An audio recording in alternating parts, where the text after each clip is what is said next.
Stel die voor, er binnen 128 darters die meedoen aan het wereldkampioenschap.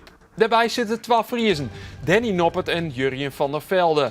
De kans dat ze wel lotsen in de eerste ronde is maar 0,8%. En dan komt de lotting en wordt het een Frieske derby op het WK darten. Het wordt toch zwierhiet. Op 16 december treffen Noppert en Van der Velden waar in Ellipelli in Londen. Het Eredivisie seizoen is nou 13 wedstrijden onderwijs, maar Sportclub Heerenveen holt daarin nog geen enkele keer de 0. Vreed krijgt de Veensters een eigen kans in de uitwedstrijdje nummer 15 PEC Zwolle.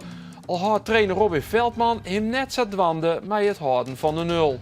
Nou, als je er meer maakt dan de tegenstander is het geen groot thema, want dan win je en dan, uiteindelijk is dat het klassement wat leidend is.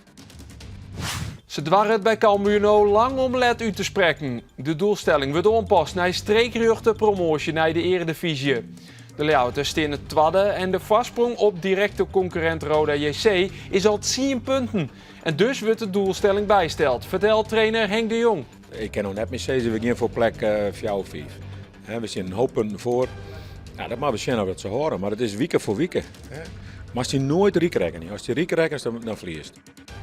Want zo via dit zomer op Friesland Sportflits.